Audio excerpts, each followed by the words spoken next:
Hello, how are you? I'm good. Hold on, just get rid of this. I'm good, thank you. Yeah, exactly. Thank you for doing this. When I find it interesting when I talk to someone who so consistently sees their work get acclaimed, that it's the entrance way is sort of interesting because there's when you're first starting out in your career, it's I want the next job, right? I want someone to hire me again. And then at a Yeah. certain point it's oh, more than one person wants to hire me. I have choices. And then it becomes, oh, I can almost choose what I want to do. How does it change? I imagine it doesn't change what you're interested in, but how does it change what you say yes to? Because you've kind of accomplished almost everything there is. What makes you get out of bed for a project? Oh my goodness. Well, I haven't accomplished everything there is. What makes me get out of bed is I have to like it. I Yeah. have to really be excited by it. And if I'm not, um, I wouldn't do it because I actually don't think I could do good work on something that didn't excite me. So you're absolutely right. At the beginning of my career, in my 20s, you just said yes to everything Yeah. because anything, it's all great experience, and a learning curve. So absolutely. And then there were more and more choices. And I think for quite a long time, I would do whatever there was. And I think I've been extraordinarily lucky to have worked with some really great people and been given interesting films to work on. But now, for sure, I'm probably a lot more fussy about what I take on. Oh yeah, I would imagine.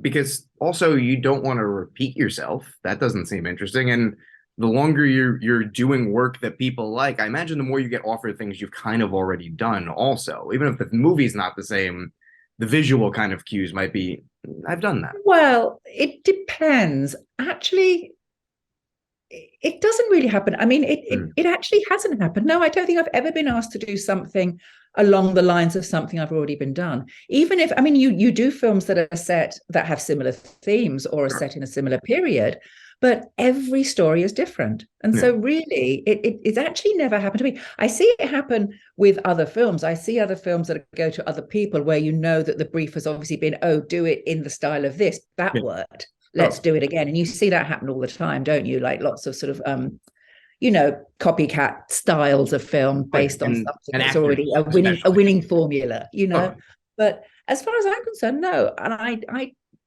yeah, you're absolutely right. I wouldn't want to repeat myself. And if something came up and if I looked at it, I read it, I thought, I've done this already. I know what it's going to look like. I wouldn't do it. And there have been some scripts that I've read and I think, I can see this already. Why do I already know it? yeah. And for some reason, that's put me off saying yes. So How yeah, I yeah. mean, the goal obviously is always to do something different. Oh yeah, just if only for yourself, Yeah, beyond the other exactly. aspects, Yeah, like yeah, yeah, exactly. because it's like I'm a poorly dressed man. I'm wearing a black t-shirt, but Yes, there's so am I. well, okay, no, I take it back. I'm dressed perfectly. Yeah. But there is something fun about like picking out an outfit when it's and especially when it's towards a like to the film, like to the theme, to the character. It's more than just, well, what will this person look good in? It's what do we want to say? And I think even when you have, sometimes there's big ostentatious costumes, it's a huge like thing. And that's its own Mhm. fun of like, okay, no one really wears this, but in the movie, this is what they wear. It's fun, it's big. Here it's much more like, well, this is what this man would wear. He would wear a very simple suit and tie. He would not try to call attention to himself. All the Absolutely. hallmarks. Absolutely. I mean, you started off by saying, putting something on somebody that looks good. Yeah, That's not what it's about. It's not about making it's not about making the actor look good. It's about making their character believable, sure. making the audience think that that actor, whether it's Bill Nighy, whether it's Leonardo DiCaprio, make the audience stop thinking about Bill Nighy and Leonardo Yeah, DiCaprio and believing in their character, whether it's Mr. Williams or it's one of the many films I've yeah. done with Leo. You know, that's what it's about. And absolutely, if the costume if it's a period where the costume is big and flamboyant, then that also has to fit with the character and with the actual intention within the storyline. Oh yeah, and it's it also I think making yeah, it's more for the character, and obviously working with an actor more than once, you start to also feel like oh, when I put them in this as opposed to that, like the character pops, or as just as a person, they seem to like come alive more. Yes, That's a yeah. that comes with time, I would imagine, more than just Obviously there is a benefit to working with actors that you've worked with before, because you're sort of halfway there already. You kind of know them, you know physically what they're like, yeah, although people change, but you also know what their preferences are. You also know what their neuroses are, because there are many of them, and yeah. that's quite important to get a grasp on. And so you know how to handle them, and it's actually knowing how to deal with somebody. Once you've done that, that's the biggest hurdle in a sense. Then after that, you've got their trust. Mm. Is then finding between you, and it's a collaboration, finding the actual clothing that identifies that character and helps them build on their character.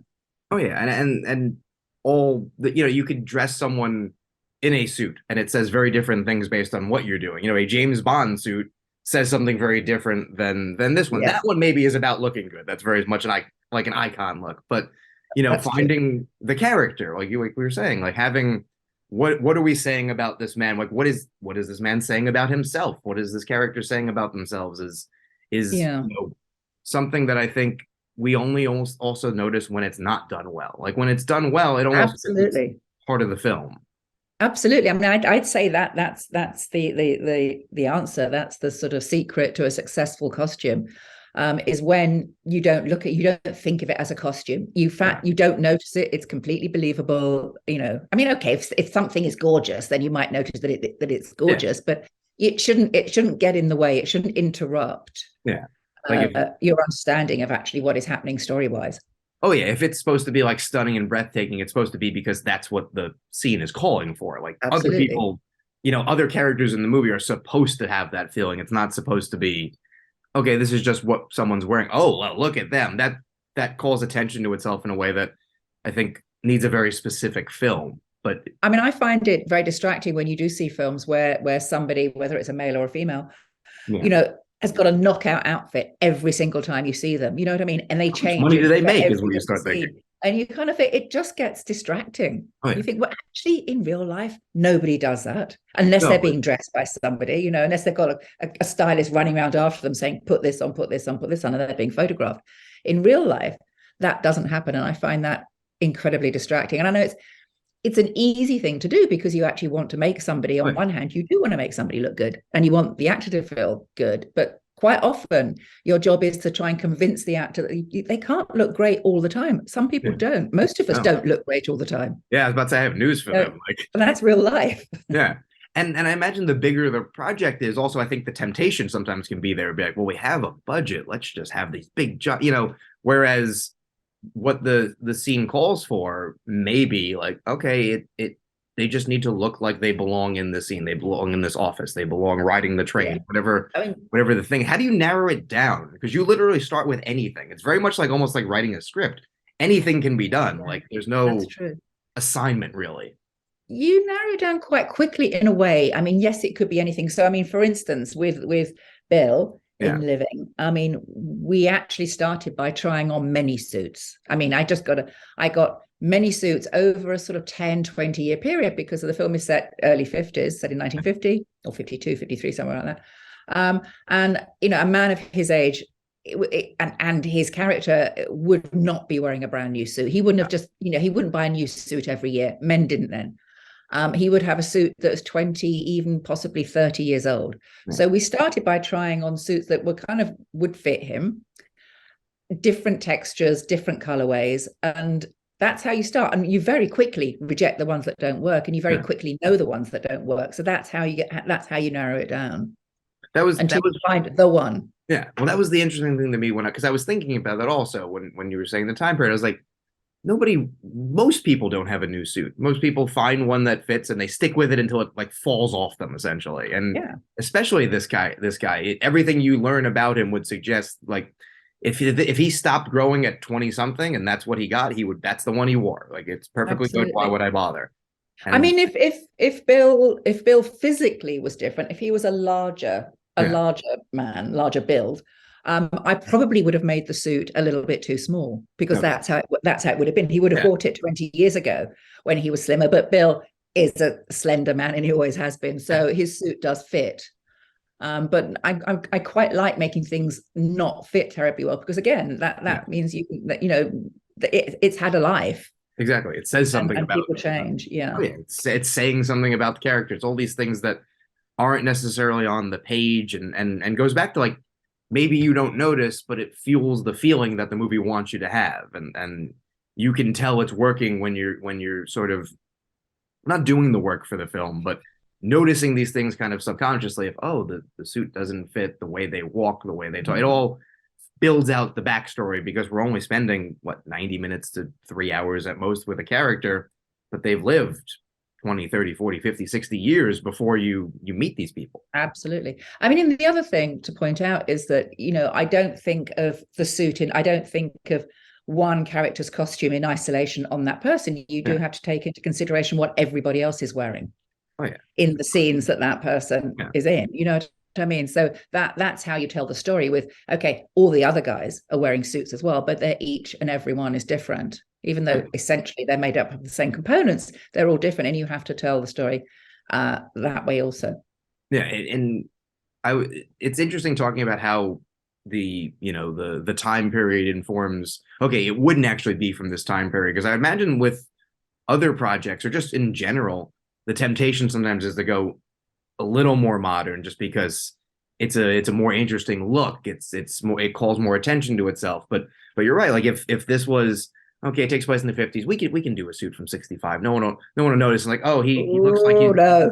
he looks like he's trying to be James Bond. You go back to that, go like it just something seems off. It goes back to that thing about playing dress up, which you never want to watch a movie and be like, this looks like a costume party.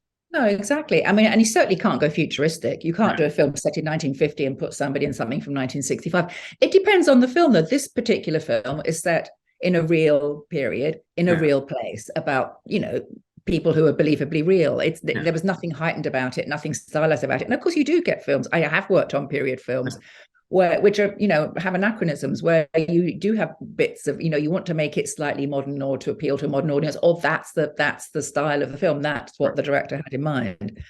But on the whole, I think the things that I've done, no, I've done different things, but I mean, you do things that are absolutely right for the period, then I would not go futuristic. I'd certainly go back in time.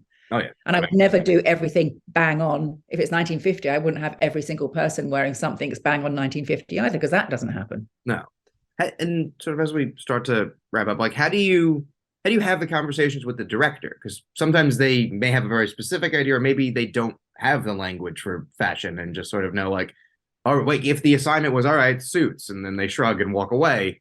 How do you start that? And if there's a sort of like not butting of the heads, but like two different visions, how do you not necessarily win the argument because it's not what Yeah. that is, but how do you make sure that you're getting the point across? Like, oh, there's a reason why I want this as opposed to that. It depends sometimes, depending on who the director is and how Yeah. much they do know about clothing or costume, or how much research they've done.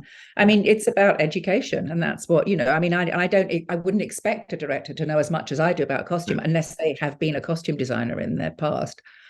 So it's about, that's what you do. I mean, hopefully I will receive as much information visually from a director as possible. I mean, they're obviously the directors I enjoy working with the most. And for instance, Oliver Hermanus on Living came armed with a lot of visual reference material. Some of it was just purely atmospheric, some things to do with shape or color or atmosphere. And no, he didn't know exactly, he didn't know about suits from that period. So that's my job, is to actually show reference. And then what I like to do is, as quickly as possible, is show the actual thing, show the 3D, show garments, show photographs of the actor in the garments. And that's the easiest thing to actually look at in reality, rather than a drawing or an image of somebody else, or a suit on a model. That doesn't work. Especially if you don't have the language. But yeah, if someone's showing you, here's how I'm going to shoot the film, like here's sort of the color scheme I'm working with. Absolutely. That's probably huge. That's okay, cool. I definitely don't want a blue suit for this, or I definitely don't No, want. no. We talk about every single. I mean, in an ideal world, you talk about every scene and every detail, and I have a clear idea well, as clear as possible of what the director's vision is for that scene, so we know what works together. And as some directors, you have very, very deep conversations about every step of the way like that, and others less so. It depends sort of physically where you are and how much else there is on, how huge the project is. And you would But also hope they obviously trust I you. enjoy I enjoy the Yeah. conversation. And also what's interesting about a conversation is that and it's not about getting your own way. I mean, I might have an idea that I'm fixed on or that I really like, and if the director is questioning it or against it, at first you kind of think, oh, but then what's good about that is it makes you go away and rethink, and Yeah. quite often you could come up with a better solution. Right. And in a And way, that's great if you're forced into, rather than going to your first idea, yeah. but being pushed into sort of thinking outside of the box, maybe even, to come up with another solution. Oh, yeah. More often than not is the winning one, and it works better. So the dialogue is really crucial. You just hope that they realize, like, okay, you hired me for a reason. Like, presumably I'm pretty good at this. Like, you don't ever want to be that person who's like, I know what I'm talking about, leave me alone. But you would hope that, whether you've worked together or not, they're like, oh, 15 Oscar nominations and 3 wins. Something's working here. Like, if they have a very strong opinion, maybe listen. Yeah, well, maybe part of that what's working is actually knowing how to get on with the people you're That's working it. with. How do you? Communication, I think, is really, okay, there's talent and ability and all the rest of it, but really a huge part of the costume designer's job is dealing with people and characters. Oh yeah, like even if you came up, I would imagine with something that looks perfect, it's exactly what they want, but the actor is just not.